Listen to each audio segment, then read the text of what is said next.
하나님의 아들인 예수님이 십자가에서 죽으신 이유가 인간의 죄를 속죄하기 위해서 죽으셨습니다. 인간의 죄를 속죄하기 위해서 죽으셨습니다. 근데 속죄라는 이 말을 좀 더 풀어서 말하면 예수님이 인간을 죄에서 구원하기 위해서 인간의 죄를 담당하고 십자가에서 하나님으로부터 심판을 받으심으로써 인간의 죄값을 하나님께 지불하고 죄 가운데 있는 인간을 구원하셨다, 이 말이 속죄라는 말입니다. 그래서 이 말과 동의어가 성경에 여러 개 나오는데 구속이라는 말입니다. 물론 관점은 조금씩 다른데 동의어는 구속, 대속, 속량이라는 말입니다. 근데 핵심은 다 똑같은 말입니다. 속죄라는 말입니다. 우리를 죄에서 구원하기 위해서 예수님이 죄값을 지불했다, 그 말입니다. 그렇다면 다시 질문합니다. 예수님의 속죄의 죽음은 정확히 누구를 위한 죽음일까요? 인류의 모든 사람을 위한 죽음일까요? 아니면 제한된 특별한 사람들만을 위한 죽음일까요? 여러분 마음속으로 한번 대답해 보세요. 예수님의 속죄의 죽음은 인류의 모든 사람을 위한 죽음인가? 아니면 제한된 특별한 사람들만을 위한 죽음인가 하는 것입니다. 기독교 안에는 오랫동안 이 두 가지 견해에 대한 논쟁이 있었고 지금도 있습니다. 로마 캐톨릭, 동방, 서방 정교회, 정통 루터파, 감리교, 알미니안파에 속한 교회에서는 예수님의 속죄의 죽음이 인류의 모든 사람을 위한 것이라고 주장을 합니다. 심지어 복음주의 안에서도 예수님의 죽음이 모든 사람을 위한 것이라는 주장이 지금 점점 확대되어 가고 있는 추세입니다. 이런 주장과 정반대로 예수님의 속죄의 죽음은 제한된 특별한 사람들만을 위한 것이라는 주장을 하는 디나미네이션이 이 개혁주의에 속한 교회들입니다. 개혁주의 안에 있는 교회들은 예수님의 속죄의 죽음은 모든 사람을 위한 것이 아니라 제한된 사람들만을 위한 것이라고 주장을 하고 있습니다. 그런데 모든 사람을 위해서 죽었다고 말하는 다수파에서 칼빈주의 5대 교리인 튤립, 우리가 이거 칼빈주의 5대 교리 처음에 할 때 튤립이 뭔가 말씀을 드렸는데 이것을 맹공을 퍼부었습니다. 이 튤립은 아주 낡고 오래되고 별로 가치가 없는 교리다라고 공격을 하고 있습니다. 특별히 가장 많은 공격을 받는 것 중에 하나가 이 세 번째에 해당하는 제한 속죄 교리를 공격하고 있습니다. 제한 속죄라는 것은 말이 되지 않는다, 이렇게 맹공을 퍼붓는 시대 속에 있습니다. 그래서인지 이 칼빈주의자라고 자처하는 사람들 중에서도 제한 속죄 교리를 배척하고 자신들을 4대 교리 신봉자라고 말하고 있습니다. 우리는 5대 교리 신봉자가 아니라 4대 교리 신봉자, 정확하게 말하면 제한 속죄는 우리가 받아들일 수 없다라고 말하는 사람들이 등장하고 있습니다. 그러면 왜 우리는 칼빈주의 5대 교리인 세 번째 제한 속죄를 반드시 우리가 공부를 해야 되냐, 이 말이에요. 그냥 우리도 그냥 이거 그냥 적당하게 뛰어넘어 버리고 그냥 다른 것으로 넘어가면 되지, 꼭 논쟁이 심한 이런 제한 속죄를 우리가 공부해야 되냐 하는 말이에요. 첫 번째 이유는 성경이 말씀하시는 실체가 무엇인지를 정확하게 알아야 되기 때문에 그렇습니다. 여러분, 우리 삶에, 우리 신앙의 정확무오한 기준은 성경입니다. 믿습니까? 그러므로 성경이 뭐라고 하는지를 우리가 정확하게 알아야 되기 때문에 그렇습니다. 이것을 좀 과격한 표현으로 말하면 예수님의 속죄의 행위의 대상과 효력에 대해서 성경이 말하는 참이 무엇이고 성경이 말하는 거짓이 무엇인가를 우리가 구분해야 되기 때문에 공부가 필요한 것입니다. 두 번째로는 예수님의 속죄 행위는 완벽히 성취가 되었는가, 아니면 이 속죄의 효력이라는 것이 어떤 사람에게는 실패로 돌아갈 수 있는가를 분명히 알아야 되기 때문에 이것을 공부할 필요가 있습니다. 세 번째로는 속죄를 믿는 사람들의 속죄의 효과가 실제적으로 임하는 것이냐 아니면 비실제적인 것인가를 알아야 되기 때문에 그렇습니다. 그래서 우리는 오늘 작지만 이 논쟁의 한 복판에 뛰어들고자 합니다. 지금은 고인이 되었지만 20세기의 가장 위대한 신학자 중에 한 사람인 영국의 존 스타트 목사님은 예수님에 관련된 책을 쓴데 그 책 제목이 뭐냐 그러면 예수님은 위대한 논쟁자라, 그런 제목이 있습니다. 예수님은 위대한 논쟁자라, 이런 제목이 있습니다. 왜 그렇게 표현을 했겠어요? 실제 우리가 복음서를 읽어보게 되면 예수님은 참을 위해서 거짓과 논쟁하는 것을 조금 더 주저하지 않았습니다. 거짓의 사람들과 논쟁하는 것을 주저하지 않았다, 그 말입니다. 그렇다면 예수님을 믿고 따르는 우리도 참과 거짓을 구분하기 위해서 필요하다면 논쟁에 뛰어드는 것이 마땅합니다. 자, 그러면 우리가 제한 속죄 논쟁에서 알아야 될 사실은 무엇이냐 하는 것이, 이 제한 속죄에서 최소한 우리는 어떤 것들을 알아야 되냐 하는 것이에요. 첫 번째로 예수님의 속죄가 보편적인 것인가 제한적인 것인가를 분명히 알 필요 있습니다. 제가 앞에서 기독교 안에는 예수님의 속죄의 죽음이 인류의 모든 사람을 위한 보편적 죽음인가 제한된 특별한 사람들만을 위한 죽음인가에 대한 논쟁이 있다고 분명하게 말씀을 드렸습니다. 그는 우리가 자주 접하는 문제이지만 왜 기독교 안에 있는 사람들끼리 서로 주장이 다르냐 이 말이에요. 왜 동일한 성경을 읽으면서 왜 각각의 주장이 다르냐 하는 것입니다. 우리가 알듯이 성경 해석에 문제가 있는 거죠. 성경은 분명하게 통일된 원칙을 갖고 있는데 누군가가 성경을 잘못 해석하고 있기 때문에 잘못된 문제들을 분명히 누군가는 지금 따르고 있다는 것이죠. 성경 안에는 이렇게 우리가 얼핏 읽어보면 예수님의 속죄의 죽음이 보편적인 것처럼 보이는 구절이 있기도 하고 반대로 제한적인 것처럼 보이는 구절이 있습니다. 그냥 얼핏 읽으면 양 진영이 다 우리가 성경에 근거한다라고 주장할 만한 성경적 에비던스가 있다 이 말이에요. 근데 문제는 뭐냐? 충돌을 일으키는 것처럼 보이는 구절들을 어떻게 해석할 것인가 하는 거예요. 그래서 해석이 굉장히 중요해요. 여러분도 마찬가지예요. 여러분도 학교에서 지금은 대학 과정에서는 이게 그렇게 엄청난 문제를 야기하지 않지만 보편적으로는 이게 점점 이제 학위가 높아질수록 항상 문제는 어떻게 해석할 거냐 이게 문제예요. 그러면 성경도 마찬가지거든요.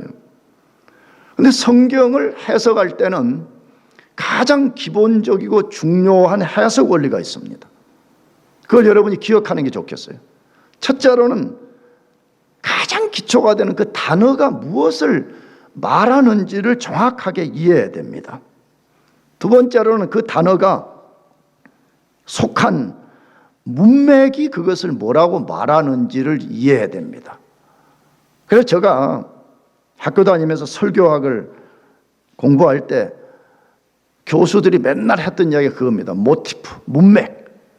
문맥이 뭐라고 하느냐. 이게 굉장히 중요한 이야기거든요. 문맥이 전체적으로 지금 무엇을 말하는가가 사활적으로 중요하다 이 말이에요.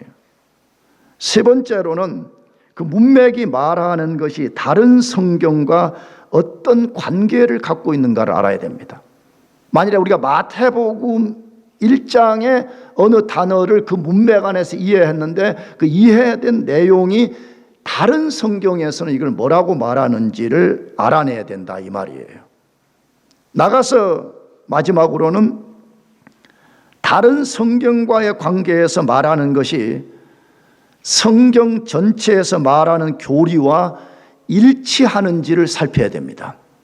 그래서 이것들이 만약에 다 맞아떨어진다 그러면 그것은 우리가 의심 없이 정확하게 믿을 수 있는 성경의 교리가 되는 것입니다. 그러나 만일에 이런 과정을 겪는 가운데 충돌과 모순을 일으킨다 그러면 지금 뭔가 해석자가, 성경을 읽는 사람이 잘못 읽고 잘못 해석하고 있다는 증거인 것이죠. 왜? 우리가 알지만 성경은 절대 모순과 불이한 충돌을 일으키지 않기 때문에 그래요. 만일에 성경이 모순과 불이한 충돌을 일으킨다면 그건 하나님이 모순과 불이한 충돌을 일으킨다는 말과 똑같기 때문에 그런 것입니다. 그래서 설교자가 공평하려면, 제가 하는 말이에요. 제가 지금 공평하게 이 문제를 다루려면 보편주의자들이 주장하는 성경 구절과 제한적 속죄론을 주장하는 근거로 삼는 성경을 공의 두 개에다가 펼쳐놓고 비교를 하면서 이것이 무엇을 말하는 것인지를 대조하고 비판하고 결론을 도출해 내야 되는 것이 공평한 것입니다. 근데 만약 그렇게 하려면 우리는 아마 그거 하다가 오늘 40분을 다 보내야 될 것 같아요. 그래서 작은 변명을 하면 시간의 제약 때문에 그렇게 할 수는 없고, 제한 속죄를 말씀하는 성경 구절 중에 몇 구절만을 소개하려고 그래요. 성경에 아주 명시적으로 예수님의 속죄는 제한 속죄라고 말하는 것이 셀 수 없이 많이 있기 때문에 그렇습니다.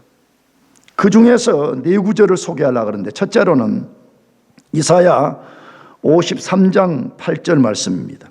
그는 곤욕과 신문을 당하고 끌려갔으나 그 세대 중에 누가 생각하기를 그가 살아있는 자들의 땅에서 끊어짐은 마땅히 형벌받을 내 백성의 허물 때문이라 하였으리요 라고 합니다. 우리가 알지만 이사야 성경은 예수님이 탄생하기 약 500~600년 전에 하나님이 이사야 선지자를 통해서 계시를 준 것이고, 그 계시 안에 앞으로 구속자가 올 것이다, 인간의 죄를 속죄하는 대속자가 올 것이라고 말했는데, 그가 와서 고난을 받는 이유를 이 본문에다가 썼어요. 뭐라고 썼죠? 마땅히 형벌받을 누구 백성? 내 백성의 허물 때문이라 이렇게 되어 있습니다. 이게 굉장히 중요한 단어예요. 이따가도 뒤에 다루겠지만 예수님은 모든 사람의 죄를 위해 죽었다, 그런 표현은 없어요. 엄밀하게는요. 여기 소개하는 첫 구절의 시작이 누구 백성의 허물이라고요? 내 백성의 허물 때문에 죽었다고 말해요. 이것이 이제 성경을 계속 확대 점진적 계시를 읽어보게 되면 내 백성이 누군가가 정확하게 드러나게 되거든요. 그래서 예수님의 죽음은 자기 백성의 죄 때문에 죽었다라고 구약 성경에서부터 말씀합니다. 그 다음에 오늘 본문이 되는 마태복음 1장 21절에 아들을 낳으리니 이름을 예수라 하라. 이는 그가 자기 백성을 그들의 죄에서 구원할 자이심이니라 하니라 라고 되어 있습니다. 하나님이 천사를 보내서 마리아에게 이제 너가 곧 아들을 낳게 될 것인데 그 아들 이름을 뭐라고 지으라고요? 예수라고 지으라, 그렇게 말씀하셨습니다. 근데 이 예수라는 뜻이 뭐예요? 내가 성경 공부 때도 자주 말씀을 드리는데, 여러분, 우리가 우리 아버지의 조남이 뭐요? 아버지의 이름이 뭐요? 우리가 알잖아요. 아니, 아버지까지 아니어도 내 이름 무슨 뜻이요? 이거 우리 알고 살잖아요. 그렇다면 우리가 믿는 구주의 이름이 무슨 뜻인가는 최소한 알아야 되잖아요. 근데 예수라는 말이 무슨 뜻인가를 정확하게 거기 소개했어요. 뭐라고? 그가 자기 백성을, 그가 누구요? 자기 백성을 그들의 죄에서 구원할 자이심이라 이렇게 되어 있습니다. 이게 벌써 이 두 구절만 해도 예수의 오심, 예수의 죽음의 궁극적 목적이 어디에 있는지를 아주 분명하게 지금 말씀하고 있어요. 나가서 마태복음 20장 28절에 인자가 온 것은 섬김을 받으려 함이 아니라 도리어 섬기려 하고 자기 목숨을 많은 사람의 대속물로 주려 함이니라 되어 있습니다. 예수님 자신이 직접 말씀하시기를 내가 속죄의 죽음을 통해 가지고 인간을 구원하러 섬기러 왔다라고 말씀하는데 핵심이 뭐예요? 모든 사람을 구원하러 왔다 그렇게 말하지 않고 많은 사람의 대속물로 주려 왔다 그렇게 말해요. 굉장히 중요한 말입니다. 나는 모든 사람의 대속물이 아니라 많은 사람의 대속물이라고 말씀합니다. 나가서 요한복음 10장 11절에 나는 선한 목자라 선한 목자는 양들을 위하여 목숨을 버리거니와 라고 말씀합니다.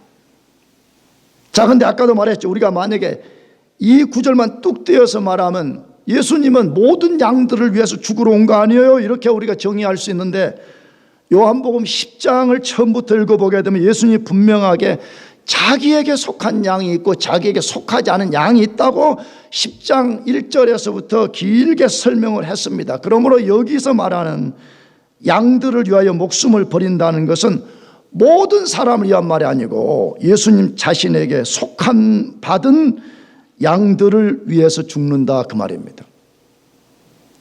자, 그러면 이 네 구절 소개된 구절들이 무엇을 말씀하고 있다고요?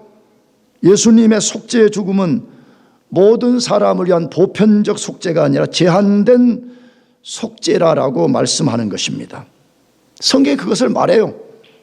그러니까 지금 우리가 보편론자들이 주장하는 성경 구절을 우리가 끌어내서 다루지는 못했지만 만약에 이게 진짜 맞다면 보편론자들이 주장하는 것이 지금 말하는 것들과 절대 충돌을 일으키지 않아야 돼요. 안 하려면 그렇게 보여지는 것이 다른 뜻이 있었다는 것을 알아차리고 읽어내는 것이 필요한 것이죠.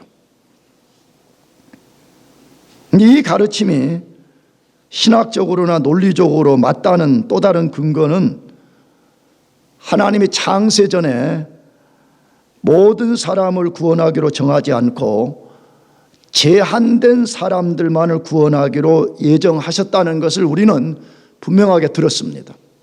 그러면 당연히 하나님이 그 아들을 보내서 속죄의 피를 흘리게 할 때는 모든 사람을 위한 속죄가 아니라 예정된 사람, 하나님 앞에 제한된 특별한 사람들만을 위한 죽음이라는 것을 우리가 의심 없이 받아들여야 되는 것입니다. 왜? 만일 그렇지 않다면 하나님의 예정조차도 실패로 돌아가고 거짓이 될 공산이 굉장히 높습니다. 우리가 예정론을 다룰 때 말씀을 드렸지만 구원할 사람을 하나님이 정확하게 예정했고 예정한 사람은 단 한 사람도 잃어버리지 않기 때문에 예수님이 반드시 그 사람들을 위한 제한된 속죄를 하셨다는 것을 의심 없이 우리가 믿을 수 있는 것입니다. 두 번째로 우리 제한 속죄 논쟁에서 우리가 알아야 될 사실이 뭐냐 하는 것인데 예수님의 속죄는 사람들에게 속죄의 가능성만을 열어준 것인가 아니면 실제적이 되게 하셨냐 하는 것이에요. 이것도 굉장히 중요한 말이에요. 왜냐하면 이게 교회 안에나 교회 밖에 기독교 안에 이런 주장들이 굉장히 많이 지금 대립되고 있기 때문에 그래요. 예수님의 죽음은 사람들이 구원받을 수 있는 가능성의 문만 열어주기 위해서 죽으신 거냐 아니면 예정된 사람들이 실제적으로 속죄가 이루어지게 하기 위해서 죽으셨냐 하는 것입니다. 보편적이라고 주장하는 사람들은 속죄의 범위를 모든 인류라고 주장합니다. 예수님이 모든 사람을 위해서 죽으셨다라고 말합니다. 그래서 이제 개혁주의에 속한 사람들이 이렇게 물어봅니다. 왜 그러면 모든 사람들이 죄를 용서받고 구원에 이르지 못하지요?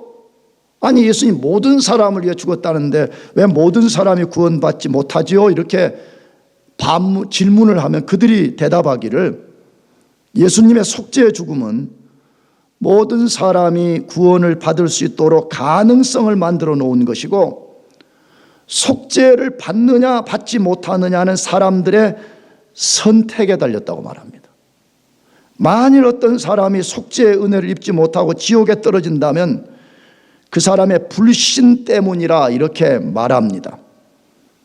이런 보편론자들의 주장을 보면 되게 논리적으로 맞는 것처럼 보여져요. 왜? 상당히 오늘 우리도 이러한 질문에 봉착해 있거든요. 내가 지난 금요일에도 어느 형제에게 그런 비슷한 질문을 내가 목장에 가서 들었거든요. 왜? 이게 항상 우리의 고민이거든요. 아니, 내가 선택해서 결정을 낸 거 아니에요? 그렇다면 뭔가 나에게도 공로가 있는 거 아니에요? 자꾸 우리가 이렇게 말하고 싶단 말이에요. 그런데 그것을 보편론자들이 탁 옳다고 지지를 보내는 것처럼 보여집니다. 예수님 모든 사람을 위해 죽었다. 근데 왜 모든 사람이 다 예수 안 믿고 어떤 사람 지옥 가죠? 그 사람의 불신 때문이다. 이렇게 말하면 그 말이 굉장히 논리적으로 보이고 하나님이 자비롭게 보이고 어떤 사람이 지옥 가는 궁극적 책임은 그 사람에게 있다라고 돌려지기 때문에 이걸 신학용어로 신정론이라고 그래요. 신정론의 하나는 뭐냐 그러면 하나님의 명예를 보호하는 것이에요. 왜? 하나님 그분에게는 죄가 없고 일절 미스테이크가 없기 때문에 어떤 관점이든지 하나님에게는 잘못이 없다. 이걸 보호하는 것이 일종의 신정론인데 신정론적 관점에서 보면 하나님을 욕먹이지 않게 하는 것처럼 비춰지니까 보편주의자들의 주장이 되게 그럴싸해 보이는 것입니다. 그러나 실상은 비논리적이고 하나님과 예수님을 진짜 욕먹이는 주장이에요. 왜 비논리적이고 하나님과 예수님을 욕먹이는 것이에요? 첫째로는 하나님과 예수님이 그런 의도로 예수님이 십자가에 죽지 않으셨기 때문에 그렇습니다. 나가서 예수님 속죄의 죽음의 효과를 절름발이가 되게 만들기 때문에 그렇습니다. 반쪽짜리 만든다 그 말이에요. 왜냐? 성경은 예수님의 속죄의 죽음이 속죄의 가능성만을 만든 것이 아니고 실제적이 되게 하셨다고 말씀하기 때문에 그렇습니다. 그냥 가능성만 열어주고 나머지는 너의 선택에 따라서 결정이 된다 이렇게 말씀하시지 않기 때문에 그렇다는 것입니다. 하나님이 우리 인간을 구원하는 것은 그의 예정과 그의 은혜 부어주심과 그의 속죄의 실제성이 일어나는 이 모든 것들을 하나님이 직접 행하시면서 그것이 실제적이 되게 하기 때문에 그렇다는 것이에요.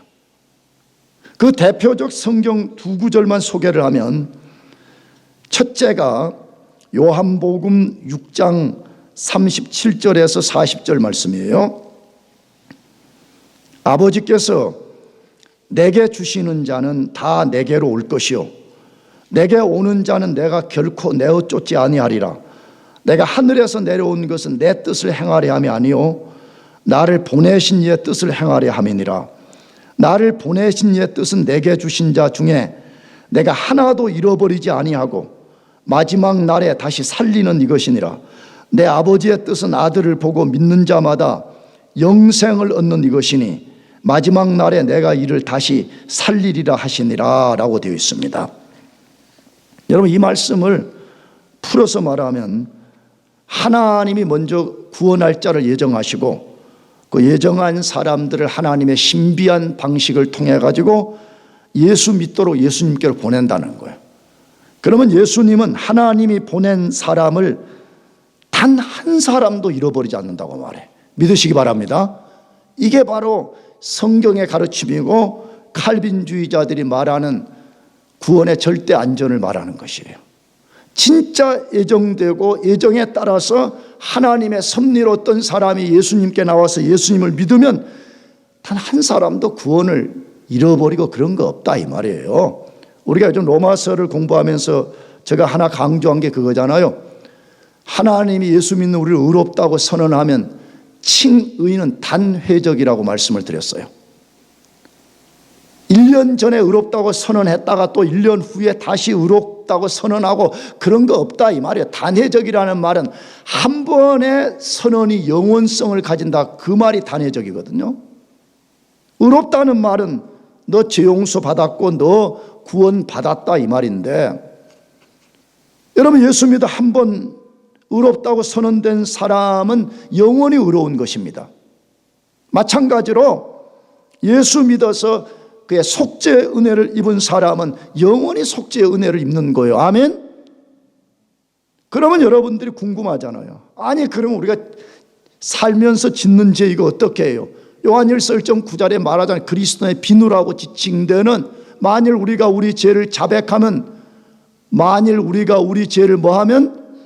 자백하면 저는 미쁘시고 의로우사 우리 죄를 사하시며 모든 불의에서 우리를 깨끗게 한다고 말하잖아요. 그래서 예수님이 우리 죄 씻음을 두 가지로 비유한 거잖아요. 속죄의 은혜를 입은 사람은 목욕한 것에 비유를 들었고요, 목욕이 된 사람이 살면서 짓는 이 발의 먼지는 내가 그때마다 발을 씻으면 된다. 예수님 그렇게 아주 잘 말씀해 주셨잖아요. 하나님이 구원하기로 선택한 사람, 예수님께 보내서 예수님 믿는 사람, 예수님 단 한 사람도 잃어버리지 않게 하겠다라고 말씀하고 있습니다. 이걸 속죄의 관점으로 말하면 다시요, 예정된 사람들 중에서 단 한 사람도 속죄의 은혜를 실제적으로 얻지 못하고 가능성만 갖고 있다가 지옥에 떨어지는 경우는 없다 이 말이에요. 이걸 우리가 분명히 믿는 것이 중요해요. 두 번째로 요한복음 19장 30절입니다. 요한복음 19장 30절에 예수께서 신포도주를 받으신 후에 이르시되 다 이루었다 하시고 머리를 숙이시니 영혼이 떠나가시니라 라고 되어 있습니다. 이건 예수님이 십자가에서 최후에 하신 말씀이에요. 목숨이 끊어지기 가장 마지막에 한 말씀이 다 이루었다 이 말씀입니다. 이 속에는 엄청난 복음의 내용들이 들어있는 거죠. 근데 그 중에 하나가 자신의 속죄의 죽음을 통해서 사람들에게 속죄의 가능성만을 만든 것이 아니라 실제적으로 속죄가 되게 하셨다, 그 뜻을 담고 있는 거예요. 여러분 가능성을 열어만 놓고 실제적으로 이루어질지 안 이루어질지도 모르는 것을 향해서 예수님이 다 이루었다, 그건 넌센스인 거예요.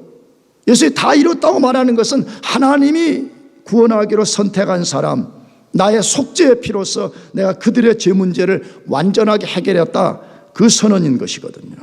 그래서 예정론의 대가인 로레인 베트너라는 사람이 있어요. 혹시 여러분들이 필요하다면 이 사람의 책을 꼭 사서 읽어보는 게 좋아요. 이 사람이 예수님의 속죄의 죽음을 다리에다가, 브릿지에다가 비유를 했어요. 이게 죄라는 큰 협곡이 하나님과 우리 사이를 가로막고 있을 때 예수님 자신이 죽음을 통해 가지고 그 다리를 놓았는데, 보편주의자들의 논리로 하면 다리를 절반만 낳았다는 거예요. 예수님 절반만 낳아주고 나머지 절반은 너가 다리를 낳아서 하나님께 오라, 이 논리라는 거예요. 그러나 제한 속죄를 말하는 이 이론은 예수님이 다리 전부를 다 완전히 놔줬다는 거예요. 반쪽짜리가 아니라 완전히 놔주고 너희가 이것을 건너오라, 이렇게 소개하고 있습니다. 절대적 사실입니다. 예수님의 속죄의 죽음은 가능성만을 위한 것이 아니에요. 우리의 속죄가 완전히 이루어지도록 죽어주신 거예요. 아멘. 근데 얼마나 많은 사람들이 교회를 다니면서 항상 이것 때문에 갈등하거든요. 예수님이 절반만 낳아준 거고 절반은 내가 그것을 만들어야 되지 않냐라는 생각 때문에 어느 날은 구원을 받은 것 같고 어느 날은 구원을 안 받은 것 같고 어느 날은 구원받지 못함 때문에 불안함과 절망 속에 살고 그걸 반복하다가 신앙생활을 끝내버리는 사람들이 얼마나 많은지 몰라. 예수님은 가능성을 위해서 죽으신 것이 아니라 우리의 죄 문제를 완전히 해결해서 죽으신 것을 믿으시기 바랍니다. 그것을 믿는 사람들은 담대해져요. 히브리서 7장과 9장에 말하는 것처럼 예수의 속죄의 피를 의지하고 우리가 하나님 앞에 담대히 나아가게 되는 것이, 얼마나 우리가 허물이 많고 실수가 많고 추악하고 더러운 것이 얼마나 많아요. 우리 자신을 바라보면 하나님 앞에 한 발자국도 나갈 수가 없지 않아요? 그런데 우리가 조금 속되게 뻔뻔하게 하나님 앞에 나갈 수 있는 근거가 어디에 있어요? 우리 자신의 의로움 때문이 아니라 우리 죄를 위해서 완전한 속죄 죽음을 행하신 예수 그리스도를 믿고 우리가 그 앞에 나가는 것이에요. 여러분들이 그것을 믿고 담대히 나아가시기를 바랍니다. 마지막 세 번째로, 예수님의 속죄는 불완전한 것인가 절대 완전한 것인가를 알아야 됩니다. 물론 그 두 번째 포인트와 유사한 이야기인데, 예수님의 속죄는 우리 구원에 불완전한 거냐 아니면 그냥 이건 절대 완전한 거냐, 이걸 우리가 알아야 된다는 것이에요. 예수님의 속죄의 죽음이 효과 면에 있어서 불완전할까요? 아니면 절대 완전할까요?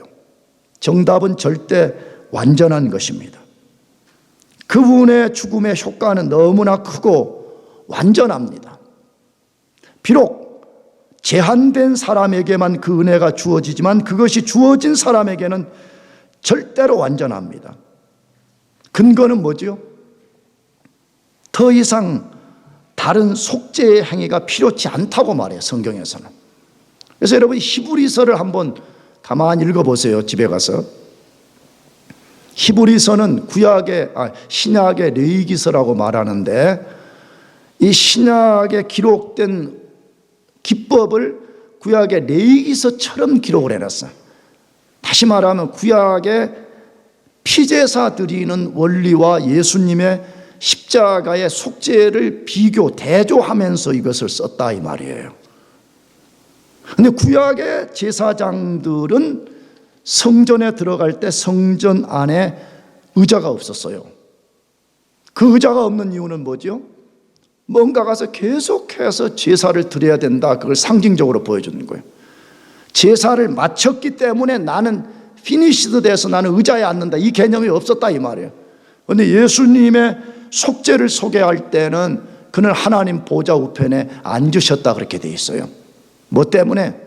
자기 죽음을 통해서 속죄를 완성시켜버리는 거예요. 더 이상의 짐승을 잡아 제사 드릴 필요도 없고, 심지어 예수님이 다시 속죄를 위해서 십자가에 죽으실 필요가 없다 이 말인 것이에요.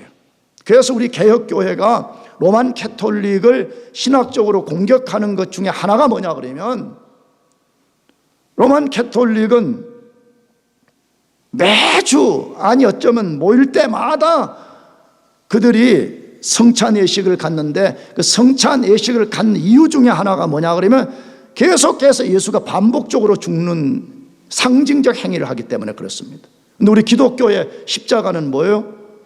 예수님이 십자가에 달린 모습이 아니잖아요, 상징적으로. 뭐 때문에? 예수의 죽음과 부활을 통해서 완전하게 속죄를 이루어버렸기 때문에 다시 예수가 십자가에 못 박힐 필요가 없다는 거예요. 다시 우리의 속죄를 위해서 그분이 죽으실 필요가 없다는 상징적이기 때문에 우리는 로만 캐톨릭의 십자가와 우리 십자가가 다른 그런 것도 있는 거예요.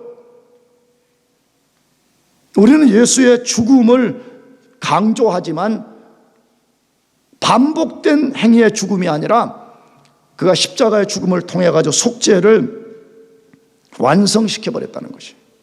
그래서 이 속죄의 범위 면에서는 제한적이지만 효과 면에 있어서는 철저히 완성이 되었다는 것이에요. 증거가 뭐지요? 성경의 두 구절을 소개하고 싶어요. 하나는 로마서 3장 23절에서 26절. 모든 사람이 죄를 범하였음에 하나님의 영광에 이르지 못하더니 그리스도 예수 안에 있는 속량으로 말미암아 하나님의 은혜로 값없이 의롭다 하심을 얻은 자 되었느니라. 이 예수를 하나님이 그의 피로써 믿음으로 말미암는 화목제물로 세우셨으니 이는 하나님께서 길이 참으시는 중에 전에 지은 죄를 간과하심으로 자기의 의로우심을 나타내려 하심이니 곧 이때에 자기의 의로우심을 나타내사 자기도 의로우시며 또한 예수 믿는 자를 의롭다 하려 하심이니라 되어 있습니다. 로마서가 복음의 위대함을 알려주는 말씀인데, 로마서 말씀 중에 가장 위대한 말씀 중에 하나가 아닌가 생각이 듭니다. 뭐라고 되어 있죠? 모든 인간이 죄를 범하여 누구도 하나님의 영광에 이르지 못했다 그렇게 말합니다. 사실입니다. 아무도 자연인은 스스로 하나님의 영광에 도달할 수가 없습니다. 그런 인간들이 어떻게 그러면 거룩하신 하나님 앞에서 의롭게 되고 그 영광에 이르게 되었는지를 알려줍니다. 유일한 비결이 뭐라고요? 예수님이 죄인된 우리 자신을 위해서 속량, 속죄, 화목제물이 되어주셨기 때문이라 그렇게 말합니다. 여러분, 우리가 어떻게 하나님 앞에 나올 수 있었어요? 죄인된 우리가 어떻게 하나님 앞에 나와서 예배할 수 있는 거예요? 다시 말씀드려요. 우리의 공로가 아니에요. 예수님의 속죄의 공로예요. 믿습니까? 그분이 우리 위해서 흘려주신 그 완전한 속죄를 덧입고 우리가 하나님 앞에 나올 수가 있는 거예요. 마지막 증거 구절은 로마서 8장 1절과 2절 말씀입니다. 그러므로 이제 그리스도 예수 안에 있는 자에게는 결코 정죄함이 없나니 이는 그리스도 예수 안에 있는 생명의 성령의 법이 죄와 사망의 법에서 너를 해방하였음이니라 라고 되어 있습니다. 우리 아직 로마서반은 이걸 다루진 않았는데 곧 다룰 건데, 로마서의 닉네임이 뭔지 혹시 여러분 알아요? 로마서는 무슨 책이요? 그렇게 말할 때 로마서의 닉네임이 하나 있어요. 그러므로라는 책이에요. 뭐라고요? 그러므로. 그래서 여러분이 집에 가서 읽어보면 알겠지만 로마서는 수많은 그러므로라는 접속사로 연결이 되어 있습니다. 이 그러므로가 무엇을 보여주냐? 하나님이 그리스도를 통해서 행하신 일을 먼저 복음으로 우리에게 말해주고, 그러므로 너희들에게 이런 은혜가 주어졌다. 그러므로 너희는 이렇게 살아가라. 그러므로 너희는 이렇게 믿으라. 이 원리로 되었다는 것이에요. 자, 근데 예수의 놀라운 행하심 때문에 로마서 8장 1절 2절이 어떻게 시작되냐? 다시 그러므로 이제 그리스도 예수 안에 있는 자에게는 결코 뭐가 없어요?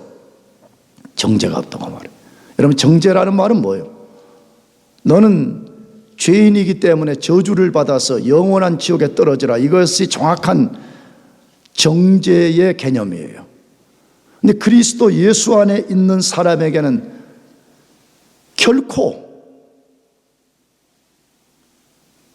풀어서 말하면 다시 절대로 이러한 정죄가 없다라고 선언을 하고 있습니다.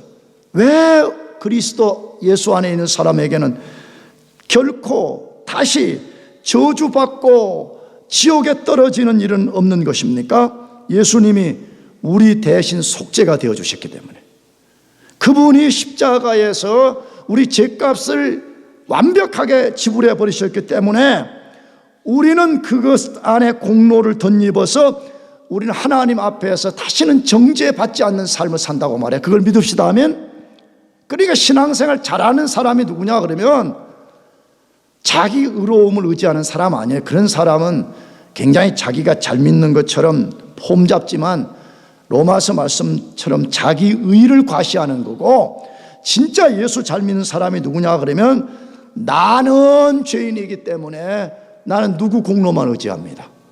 예수 공로 의지합니다. 나는 예수의 속죄만이 나의 전부입니다. 이것을 믿고 늘 그 안에 사는 사람이 예수 잘 믿는 사람이에요. 그런 사람은 결코 정죄함이 없어요.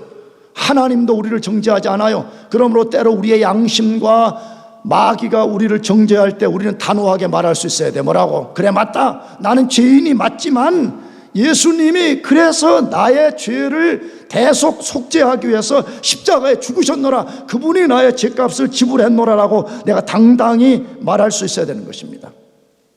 하나님이 그것을 받으셨거든요. 뭐라고? 예수의 속죄 때문에 내가 너희들을 다시는 정죄하지 않노라 그렇게 말했어요. 여러분, 우리가 세상에서도요, 세상 법정에서 절대 죄인을 이중처벌하지 않습니다. 만약 어떤 사람이 죄인으로서 법정에 끌려와서 재판관이 한 번 처벌을 했어요. 근데 나중에 시간이 지난 후에 그 처벌한 죄에 대해서 똑같이 다시 처벌하지 못해. 그걸 이중 처벌하지 않는다 그렇게 말하는 것이에요. 그러면 세상의 법과 재판관들과 비교할 수 없이 공의로우신 하나님도 절대 우리를 이중 처벌하지 않는다 그 말이에요. 왜? 우리 죄를 대신해서 예수님이 십자가에 속죄의 피를 흘렸기 때문에 우리 대신 속죄의 피를 흘린 일이 있는데 또 우리를 처벌한다. 그러면 하나님께 공의의 모순이 생기기 때문에 우리를 처벌하지 않는다고 말해요. 그래서 오늘 이 본문에 그리스도 예수 안에 있는 자에는 결코 뭐가 없다고요? 정죄가 없다. 그렇게 말씀하고 있습니다. 그러므로 우리가 절대 믿고 의지해야 되는 것은 예수님의 속죄입니다. 우리가 그것을 믿는다면 우리는 불완전한 구원 가운데 있는 것이 아니에요. 완전한 구원 가운데 있어요. 아멘? 그냥 어느 날 하나님의 자녀가 되었다가 또 안 되었다가 그런 게 아니라 우리는 하나님의 완전한 자녀됨 속에서 살아간다라고 말해요. 그러므로 여러분들이 예수님이 왜 십자가에서 속죄의 피를 흘리셨는지를 여러분들이 잘 이해하고 그분이 행하신 그것을 여러분들이 믿고 그 안에서 살아가시기를 바랍니다. 기도하겠습니다.